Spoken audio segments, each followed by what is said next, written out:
Hoy estamos aquí para presentar su última obra, la cual titula Sociedad dislocada, Estado autoritario y desastre ecológico. Es muy agradable ver caras conocidas, viejos amigos y también a personas nuevas que se nos acercan el día de hoy con un poco de curiosidad. Y tenemos invitados de lujo como ser el escritor Robert Bauman y Vladimir Torres Monasterios, politólogo y filósofo. Bueno, dadas las palabras de inicio, comenzamos por favor. Bueno, para comenzar quisiera citar a un gran escritor que se llamaba Hermann Hesse, Premio Nobel de Literatura. El otro día me encontraba leyendo a este noble autor y descubrí una pequeña cita que me hizo recuerdo al doctor Mansilla, que quisiera hacérselas notar a continuación.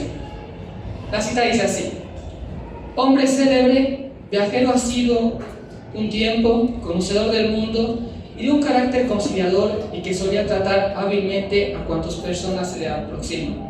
Que creo que es una cita que habla muy bien de lo que es el carácter del doctor Mansilla.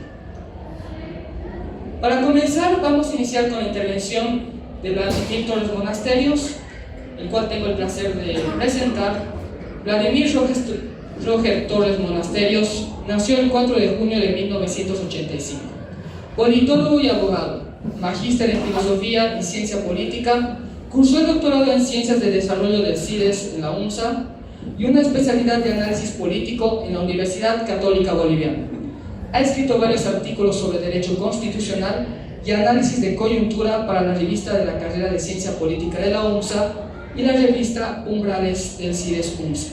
Actualmente se desempeña como docente universitario e investigador. Estimado Vladimir, por favor.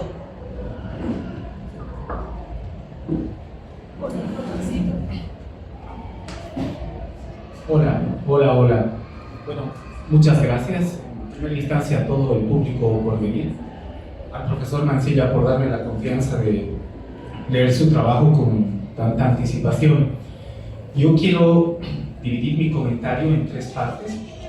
Quiero hacer primero un comentario general de toda la obra, luego hacer impresiones puntuales sobre algunos aspectos que me han llamado la atención, me han provocado y me han interpelado, y finalmente concluir mi comentario con un comentario personal, con una anécdota personal. En primera instancia, este es un texto que está escrito, como lo menciona el título, en fragmentos. Es un texto fragmentario, deliberadamente escrito de esa manera y que está dividido en tres grandes bloques. Me parece interesante cómo conjuga textos inéditos, textos de reciente publicación en algunas revistas especializadas, y también recupera textos tanto de la década de los 80 como de la década de los 70 del profesor Mansilla. Es interesante cómo todo ese corpus trabajado combina diferentes tradiciones y teorías, tiene una base racionalista, influencia de la filosofía de la Escuela de Frankfurt, con algunos elementos de la filosofía de la Ilustración, para decantar también con elementos de lo que Mansilla denomina la ética de la responsabilidad ecológica. Me parece muy interesante, como comentario general, cómo la responsabilidad de lo que el título anuncia, es decir, la sociedad dislocada, el Estado autoritario y el desastre ecológico, tiene varios responsables, y me ha gustado mucho cómo el profesor Mansilla le asigna una responsabilidad, en primera instancia, a las burocracias, a los gobiernos, que son responsables de reproducir prejuicios y reproducir también pautas normativas para que ese estado de cosas no solamente se mantenga, sino empeore. Se le asigna también responsabilidad a las poblaciones y a las masas, a las grandes masas, más preocupadas en el consumo, más preocupadas en mejorar o acrecentar su bienestar material y sobre todo indiferentes a las cuestiones y problemas públicos, pero si existe algún responsable para este estado de cosas, sin duda son los intelectuales, las élites intelectuales, sobre todo las élites intelectuales de izquierda y las llamadas élites intelectuales progresistas, en la medida que han claudicado en su función crítica, no solamente para con la sociedad, no solamente para con el Estado, sino también consigo mismos. Han favorecido la reproducción de prejuicios y la larga manipulación a la cual las masas son objeto, a cambio de poder y a cambio de ascenso social. ¿No? Ese aspecto me ha llamado mucho la atención. Me parece también interesante cómo el libro es, de alguna manera, un intentar recuperar los aspectos más positivos y vigentes de la filosofía occidental, del pensamiento occidental. ¿En qué medida? Que no es un corpus unitario, no es ni de lejos perfecto, sino completamente revisable. El profesor Mansilla nos invita a recuperar los aspectos más rescatables de los pensadores clásicos, empezando por Aristóteles, terminando con Hannah Arendt, pasando con Etienne de la Boétie, pasando por Etienne de la Boétie. Me parece muy interesante cómo se le puede dar a la filosofía clásica un lugar preponderante, una rama de la filosofía que, a mi entender, y lo digo como ex estudiante de Derecho y ex estudiante de Ciencias Políticas de universidades públicas, se lleva muy a la pasada o no se lleva. Releer a Aristóteles, releer a Platón, recordar a Sócrates, recordar a los presocráticos, tiene todavía una utilidad. Los clásicos tienen algo que decirnos sobre el presente y eso me parece algo digno de destacarse de la obra del profesor Mansilla.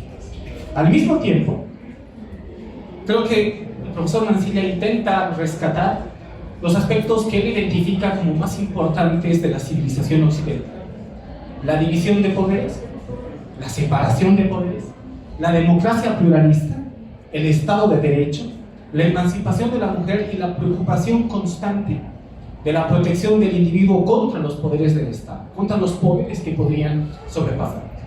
Esos aspectos me parece que permean los 3 bloques de la obra y los 15 fragmentos que la constituyen. Como comentarios ya específicos, tengo que advertirles que el tiempo no me va a alcanzar para relatarles todas las impresiones, todas las provocaciones y todo lo que he podido analizar a raíz de la lectura del profesor Mansilla. Simplemente me voy a limitar a mencionar aspectos muy puntuales de algunos fragmentos que cito a continuación. Me parece muy interesante y destacable que, por ejemplo, en el fragmento 1, el profesor Mansilla se anime a criticar de manera, me parece, muy profesional a la propia escuela de Frankfurt, en la cual él ha sido también formado, que se anime a criticar a sus maestros, que se anime a criticar a Adorno y a Horkheimer, no es algo de menor relevancia. Y lo digo porque en un ambiente intelectual como el nuestro, es muy común criticar y atacar una posición intelectual o teórica contraria, pero es muy poco frecuente criticar a la propia doctrina, a la propia teoría, a la propia tradición de pensamiento, pero el profesor Mansilla lo hace y me ha parecido algo muy pertinente. ¿En qué medida Adorno, la primera generación de la escuela de Frankfurt, ha dado grandes aportes a la filosofía y a la sociología, pero sus aportes a la ciencia política deben ser tomados con mucho cuidado, dado su carácter evidentemente limitado? Luego, en el fragmento 2 y en el fragmento 8, y creo que este es uno de los aspectos que más me ha gustado del texto, se hace me parece un cuestionamiento muy pertinente al relativismo posmodernista, a los posmodernismos relativistas. En la medida que el profesor Mansilla identifica a estos movimientos y estos autores como los principales responsables de que la filosofía contemporánea haya claudicado de su intento de comprender la totalidad y la complejidad de la realidad y que haya renunciado a brindar valores y pautas normativas para solucionar los grandes problemas del presente. La emergencia de grandes burocracias y gobiernos y estados cada vez más y más autoritarios y el deterioro de los ecosistemas. ¿No? Es también una falencia intelectual por parte de estas corrientes. También me ha parecido algo interesante en qué medida se hace un intento de reflexión para recuperar los aspectos más rescatables de la religión, de la espiritualidad, más que un credo concreto. Y eso yo he leído el texto del profesor Mansilla en la clave de Peter Sloterdijk, en su libro muy cortito pero muy interesante que es Obocracia, de entender la espiritualidad como una dimensión no solamente de todas las culturas y civilizaciones, sino también de la humanidad. Y en qué medida, por ejemplo, la defensa de la vida, el respeto al otro, al prójimo, son aspectos que la religión y la espiritualidad mantienen vigentes y que la filosofía no debería ignorar. En el fragmento 6 y eso me ha parecido algo más interpelador. Toda la segunda parte del libro es un intento, me parece, de manera muy sintética, cuestionar las diferentes formas de marxismo y socialismo, tanto al padre fundador Karl Marx, como las distintas formas de revisionismo que han existido en la historia del socialismo, como también a los regímenes socialistas y populistas. En todo ese esfuerzo, me ha llamado mucho la atención y me ha interpelado mucho la manera en que el profesor Mansilla critica a Marx. Yo no soy marxista, pero siempre le he guardado un gran respeto a Marx. Y le he guardado un gran respeto a Marx porque, a diferencia de muchos de sus seguidores, nacionales sobre todo, siempre he creído que Marx no era un autor dogmático.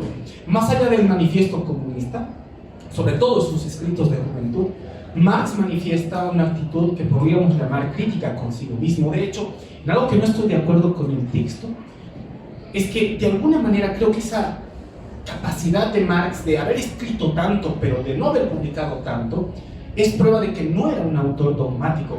Yo tengo la creencia que a Marx le ha hecho daño no tanto sus enemigos intelectuales y sus rivales intelectuales, sino sus seguidores. Han sido sus apologetas y seguidores los que nos han legado una imagen de un Marx dogmático y casi fanático, totalmente revisado sin ninguna intención crítica. Luego, en el fragmento 9, uno de los aspectos que más me gusta de los libros del profesor Mansilla, de los que he podido leer, es su estilo. El estilo no es algo menor, no es estilo pesimista, es estilo irónico, tiene una función metodológica. Es una manera de relativizar o de alguna manera poner en tela de juicio sus propios argumentos y obviamente el argumento de los autores que está criticando.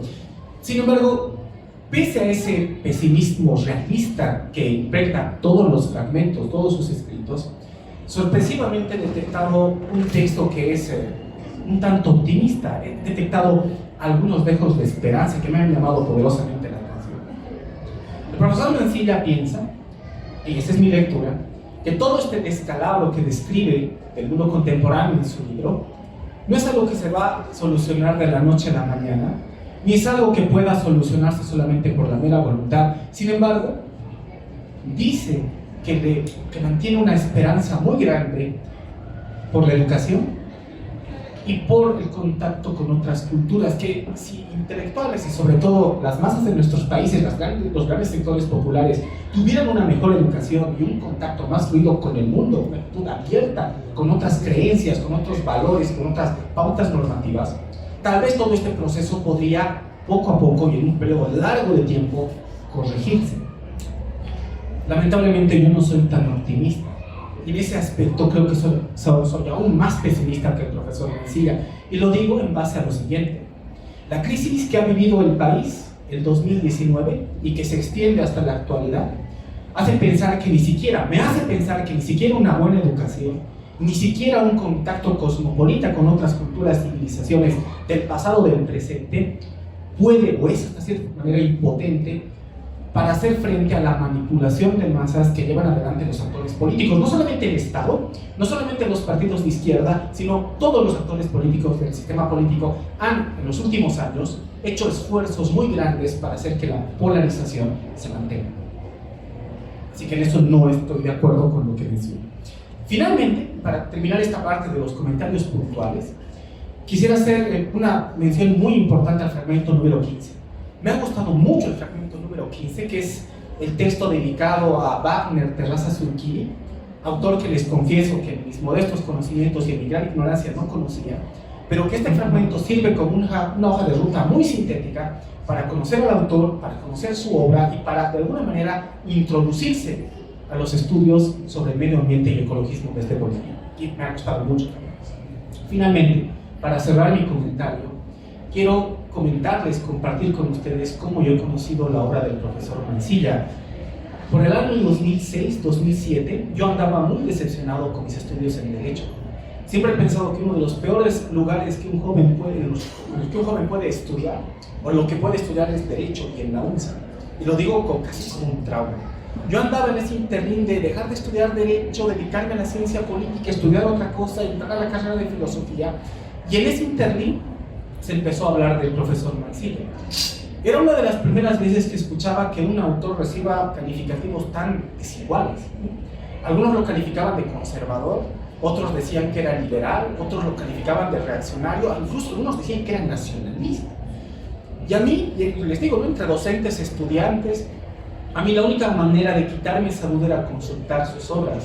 Pude ahorrar dinero porque en esa época no tenía mucho dinero y comprar La crisis de la identidad nacional y la cultura política, que es el 7º volumen de la colección de la maestría de historia que fue publicada por esa década.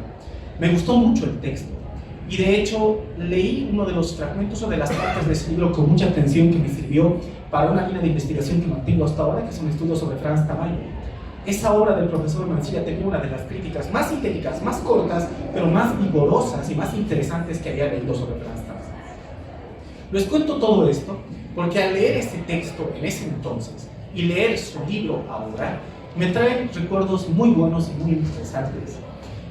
Creo que es muy importante que un escritor siempre justifique lo que está pensando, sea para criticar a un oponente intelectual o sea para justificar su punto de vista. Contar con fuentes es algo que no suelen hacer muchos ensayistas y muchos escritores. El doctor Mansilla lo ha hecho desde siempre.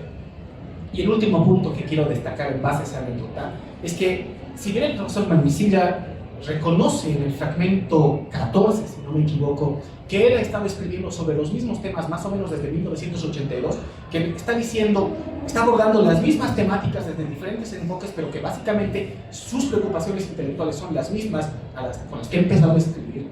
Yo creo que es una muestra de ética intelectual en una época en la que venderse intelectualmente, escribir a nombre del racismo, hablar en nombre de la desigualdad para obtener un cargo, para tener palestra, para poder publicar libros, es algo que hacen muchos intelectuales de izquierda, de derecha y en sus largos recorridos por ambos sectores. Creo que el profesor Mansilla ha mantenido siempre una línea al margen del apoyo, de las críticas o la indiferencia que puedan producir sus escritos, y eso yo lo celebro y lo pongo como ejemplo. Muchas gracias, estimado público.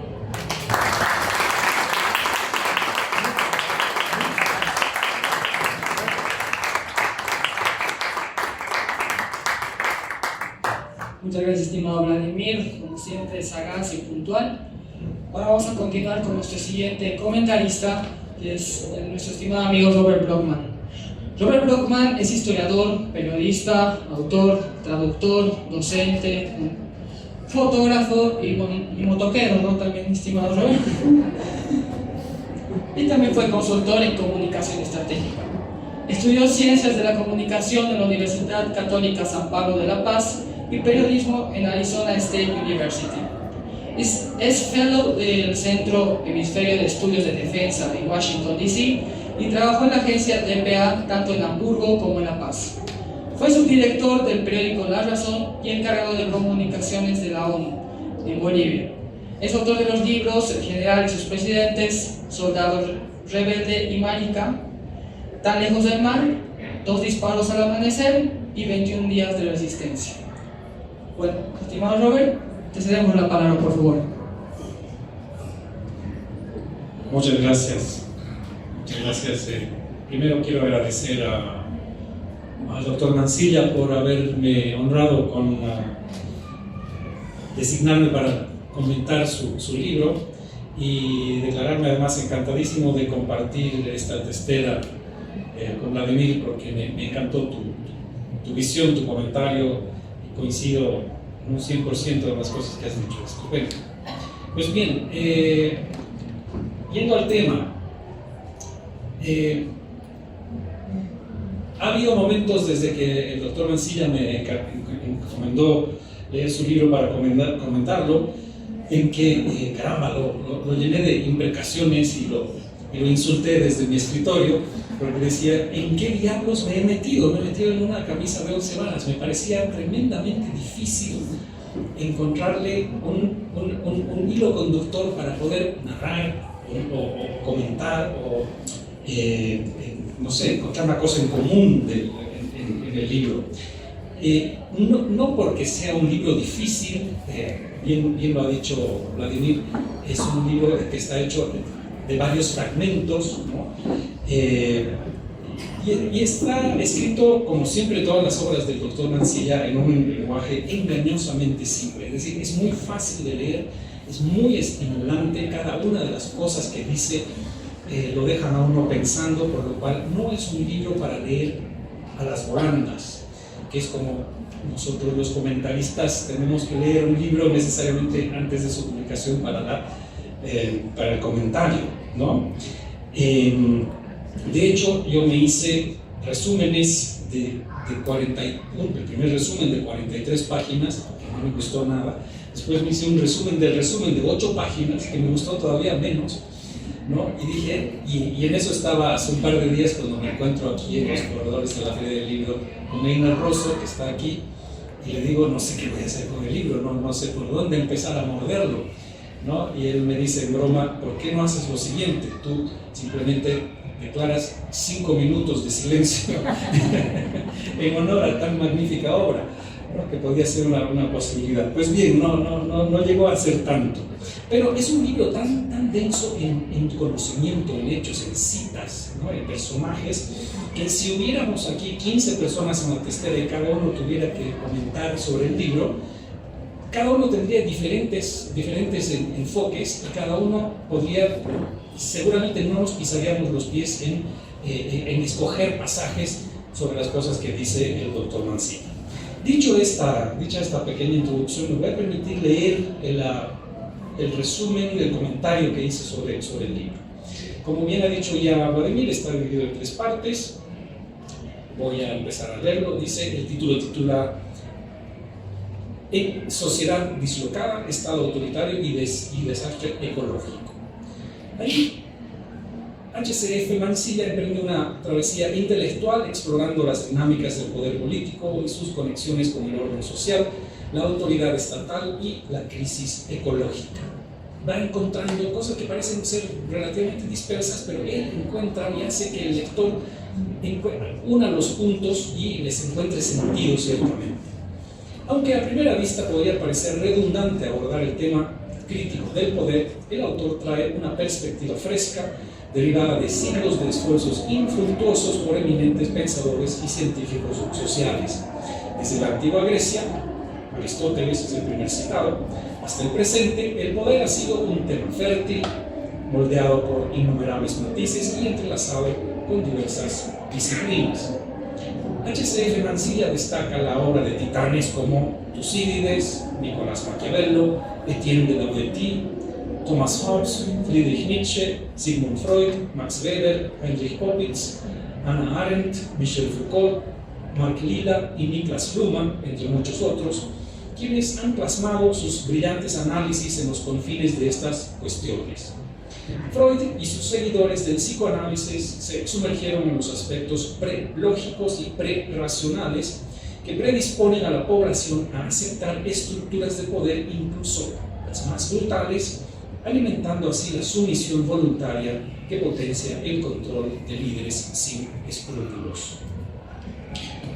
En medio de un siglo XX donde los regímenes totalitarios prosperaron, Mark Lilla revelaba que hay una afinidad latente en la psique humana hacia las inclinaciones totalitarias. Un ADN que hace que, en última instancia, no pocas sociedades quieran abandonarse a los brazos del poder autoritario. Esta obsesión por el poder puede adoptar formas aterradoras, exhibiendo una insaciable voracidad y violencia. A pesar de su naturaleza imponente, Mancilla señala que limitar las excesivas prerrogativas de quienes ostentan el poder supremo carece de estrategias eficaces. Heinrich Popitz y Michel Foucault aportan al debate sobre el ejercicio del poder y los modelos de sumisión ciudadana, al tiempo que introduce conceptos fundamentales como la seguridad y el instinto, que arraigan en la base del apego de la humanidad a las funciones estatales. La distinción entre autoridad, poder, dominio y violencia surge gracias al trabajo de Popitz, pero es Mancilla quien enfatiza cómo las instituciones estatales, en la configuración de un orden social afectado por el consumo y el desinterés público, se involucran en la preservación de la irracional colectiva y se alían con grupos delictivos promoviendo desastres ecológicos a largo plazo. El autor arroja luz sobre la mediocridad que se ha convertido en una característica dominante en diversas esferas, desde la política, sobre todo, hasta la actividad intelectual. La propaganda política burda se ha apoderado eficazmente de mentes con niveles educativos deficientes, perpetuando la mediocridad y sacrificando la inteligencia creativa. Esta prevalencia de la mediocridad se refleja incluso en la aceptación de las modas irracionales por parte de los estratos juveniles, lo que a su vez deriva en una obsesión por la uniformidad que nubla la lucha por el pensamiento crítico. Mansilla hace referencia a una entrevista personal que tuvo con Max Horkheimer, el fundador de la Escuela de Frankfurt, en octubre de 1972. Durante esta entrevista, Horkheimer le brindó un consejo que Mansilla consideró relevante para su enfoque en el libro que estaba escribiendo en aquel entonces. Horkheimer le sugirió que prefería las formas breves de exposición y un estilo cercano al literario, en lugar de buscarlo lo que podría considerarse definitivo. Horkheimer argumentó que incluso lo efímero tiene su valor, ya que se alinea con la naturaleza precaria de las actividades humanas. Además, Horkheimer instó a Mansilla a aplicar algunos de los conocimientos y diagnósticos de la teoría crítica de la Escuela de Frankfurt a la realidad latinoamericana. Mansilla recoge pues el consejo de Max Horkheimer y elige un enfoque breve y literario que rinde homenaje a la concepción del ensayo como una herramienta para evitar la equivocación y promover el pluralismo de ideas. Aborda la intersección entre la teoría crítica y su obra, apegándose a la necesidad de un pensamiento crítico genuino que comprenda el complejo mundo contemporáneo. Mansilla desafía la tendencia postmoderna al relativismo y propone un equilibrio entre la apreciación de las culturas no europeas y la crítica a sus aspectos irracionales y antidemocráticos. En Sociedad dislocada, Estado autoritario y desastre ecológico, Hugo Celso Felipe Mansilla aborda con profundidad y perspicacia la cuestión del poder político en sus múltiples facetas y evoluciones a lo largo de la historia. Mansilla, en su búsqueda por comprender las complejidades de este fenómeno omnipresente, se sumerge en un vasto repertorio de pensadores y filósofos cuyas obras han contribuido a la comprensión de este tema desde la antigua Grecia hasta la contemporaneidad. El texto explora cómo las estructuras de poder, a menudo brutales, han sido aceptadas por una gran parte de la población a lo largo de su historia, un fenómeno que él relaciona con la predisposición humana a someterse ante caudillos inescrupulosos. El autor subraya la terrorífica naturaleza del ansia de poder, destacando su potencial para ser insaciable y violenta. A lo largo del texto señala que la opinión pública crítica y alerta, el pluralismo cultural e ideológico y los mecanismos institucionales han resultado ser contrapesos fundamentales para mitigar los excesos de quienes ostentan el poder supremo.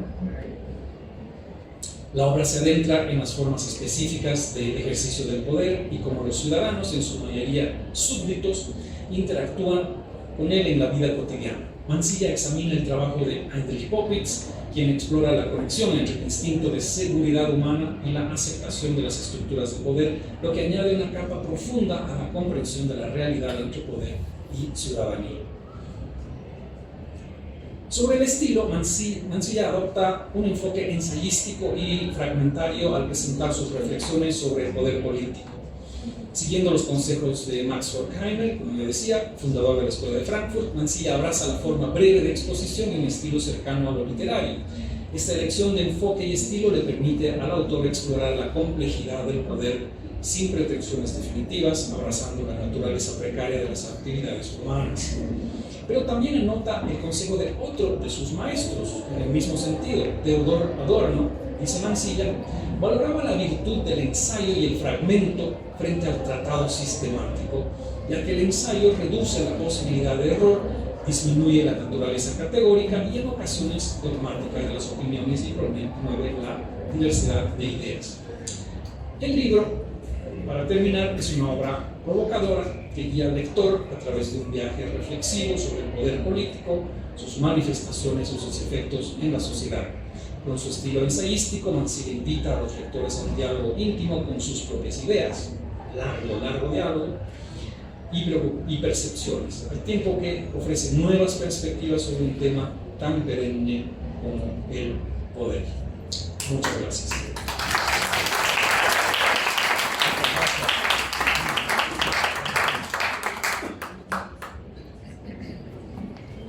Muchas gracias, estimado Robert, por tu intervención. Bueno, ahora procedemos a escuchar al hombre por el que estamos aquí, que en sí mismo se ha vuelto una institución de la intelectualidad boliviana, y bueno, tal vez el simple hecho de decir su nombre es una presentación, pero dado que los protocolos así lo requieren, tenemos que proceder. Hugo Celso Felipe Mansilla estudió Ciencias Políticas y Filosofía en la Universidad Libre de Berlín. Obtuvo en 1973 el doctorado en Filosofía Magna Cum Laude y en 1976 la concesión de la Venia Legendi. Es miembro correspondiente de la Real Academia Española desde 1987, miembro de número de la Academia de Ciencia de Bolivia y de la Academia Boliviana de la Lengua. Ha sido catedrático visitante en universidades de Alemania, Australia, España, Suiza y Nigeria.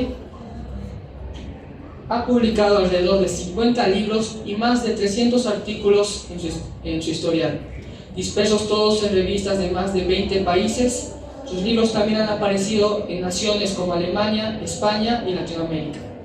En ese sentido, estimado doctor Mansilla, por favor, la palabra. Señoras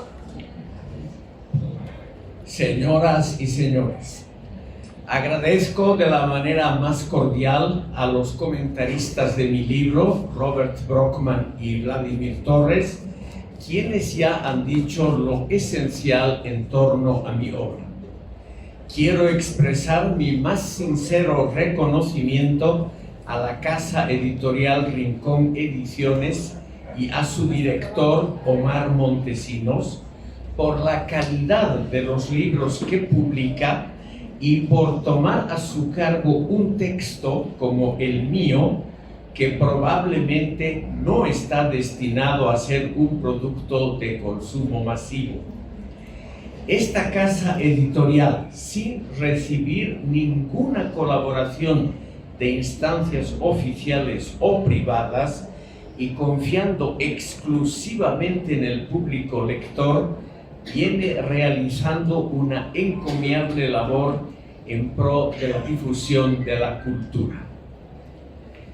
Mi preocupación principal, que se vislumbra en el libro que se presenta hoy, ha sido el individuo expuesto a los avatares de las sociedades modernas, la persona sometida al sinsentido de la historia y del destino, el ser pensante topándose con las perversidades del colectivismo y las tonterías de la opinión pública. La promesa de un mundo feliz se ha transformado hoy en la posibilidad de la destrucción ecológica y de la regresión histórica.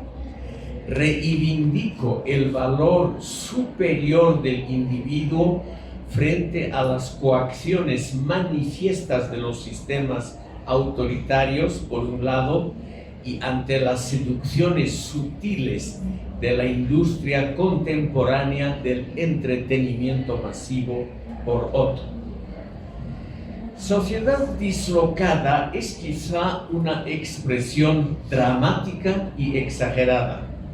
Con ello quiero llamar la atención sobre una variedad de fenómenos que parecen relativamente distantes entre sí.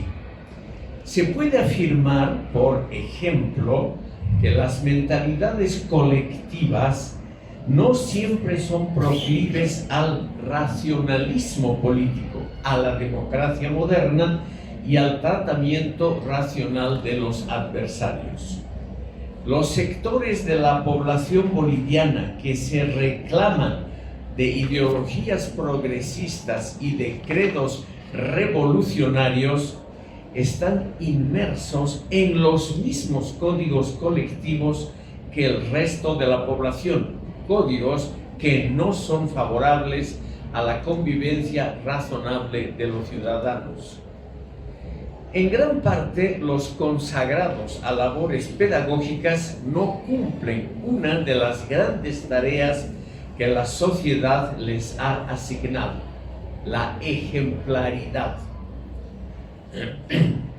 Hay que constituir un referente intelectual y ético para el resto de la sociedad, y esto es lo que lamentablemente nuestros intelectuales, por lo menos en su mayoría, no lo hacen. En América Latina y Bolivia se puede constatar un cierto rechazo al espíritu crítico, a la libertad y a la democracia modernas, al pluralismo de ideas y al debate abierto de opciones políticas e ideológicas, rechazo que es practicado por gobiernos calificados como progresistas.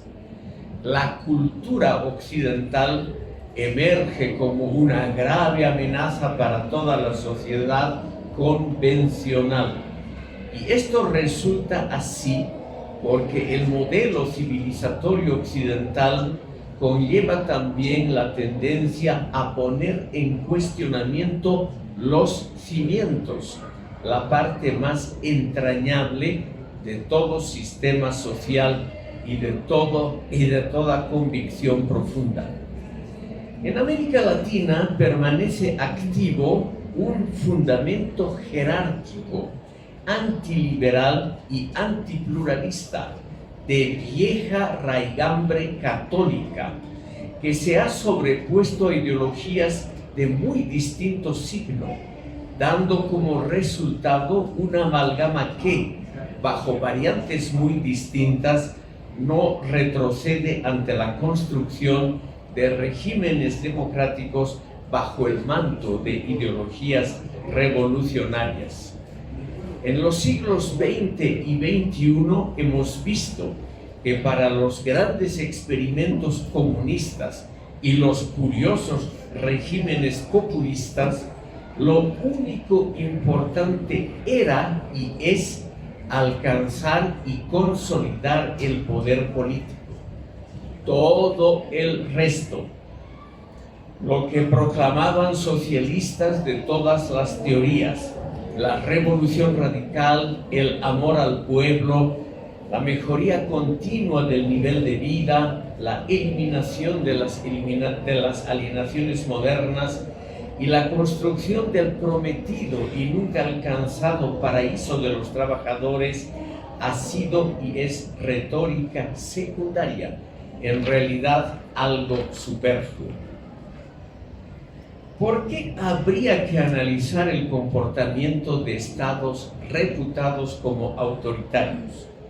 En buena parte del mundo, los detentadores del poder y sus colaboradores propagandísticos se preocupan mayoritariamente por estrategias que consoliden su situación y por un saber instrumental que justifique sus planes y acciones. Pese a sus propias declaraciones, siempre altisonantes, sus actividades están diseñadas dentro de una óptica del corto plazo. En general, nuestros intelectuales descuidan deliberadamente la dimensión de la razón humanista en amplios periodos temporales.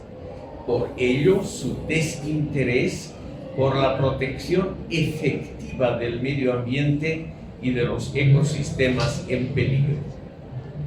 Esta tendencia en favor de una razón estrictamente instrumental se combina con prácticas autoritarias que a menudo son toleradas y hasta apreciadas positivamente por dilatados grupos sociales. Algo similar sucede con la colusión actual entre algunos estados y grandes grupos delictivos mafiosos, en los cuales el funcionamiento y hasta el éxito de los sectores ilícitos e ilegales de la economía informal, contrabando, narcotráfico, proliferación de armas, trata internacional de personas, explotación de recursos como tierras raras y oro, son solo posibles mediante el involucramiento y la protección de las agencias gubernamentales.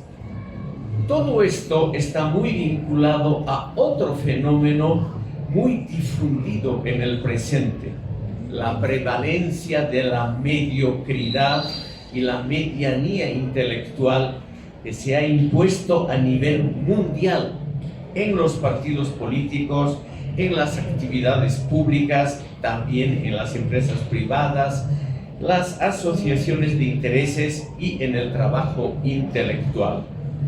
Probablemente hemos subestimado el poder y la eficacia de la propaganda política más grosera, que ha resultado envidiablemente exitosa entre la gente con niveles educacionales limitados, que constituye la mayoría de la población en casi todos los países. En el terreno de la política, la mediocridad es soportada y hasta bienvenida porque se la identifica con la ansiada estabilidad. La segunda parte de mi libro exhibe una preocupación reiterativa con respecto al marxismo. La construcción de un orden justo, como lo pretenden en líneas generales todas las tendencias socialistas, representa una de las mayores y más nobles aspiraciones de la mente humana en todas las sociedades. En la tradición occidental es una especie de mandato de la razón concebido por los pensadores más ilustres de todos los tiempos.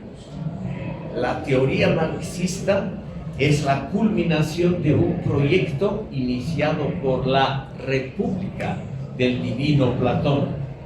El orden social debe ser reformado radicalmente siguiendo los preceptos de la razón histórica, tal como lo concibieron los más ilustres pensadores del cambio sustancial, idea en la que sobresalió Karl Marx.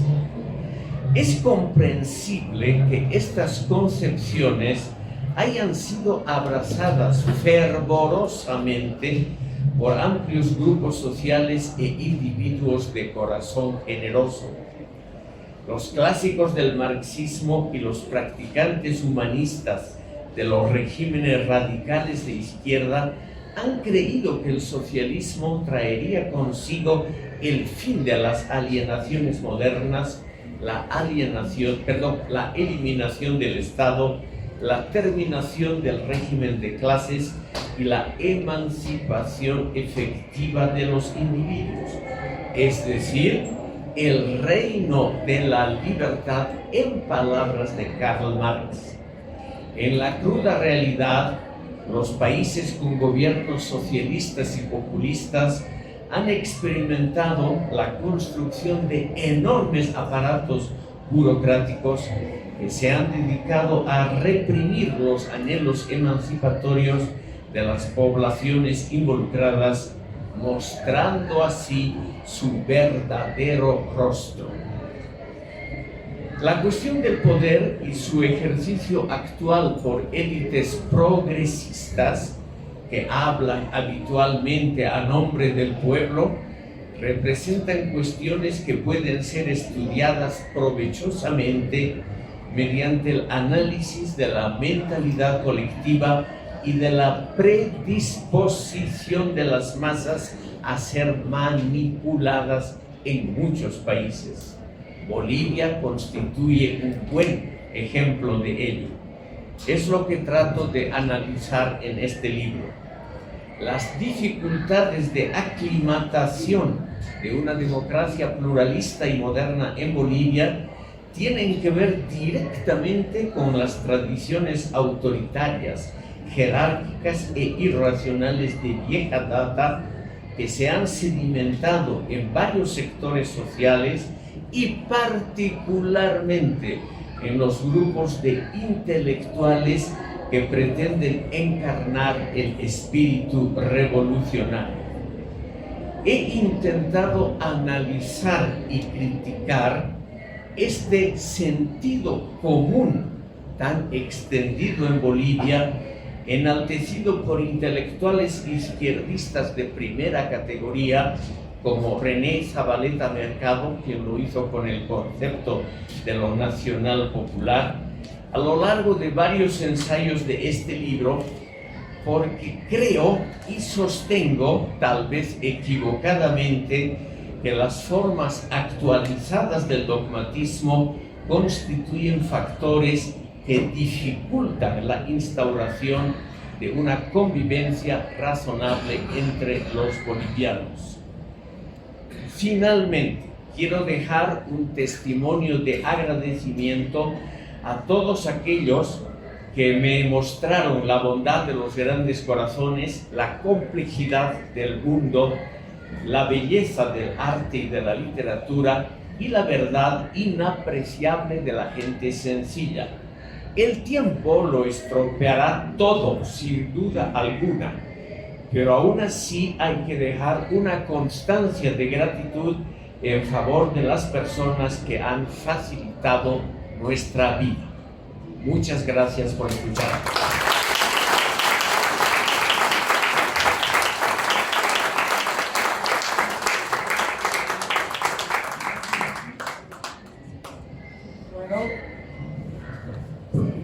Bueno, con eso concluimos el día de hoy. Agradecer su asistencia, agradecer a Rincón Ediciones, la casa editorial que hizo posible esta publicación. Pueden encontrar al fondo los libros correspondientes. También nos encontraremos a partir de las 8 en el baúl del libro para la correspondiente firma de aquellos que han comprado este libro. Por otro lado, también los invitamos a quedarse para continuar con lo que es la presentación del libro El Animal Ideológico. Y bueno, como director ejecutivo de Generación Bicentenario, invitarles a próximos eventos que vamos a realizar. Búsquenos por favor en Facebook y bueno, que tengan una excelente noche a todos y gracias por su participación.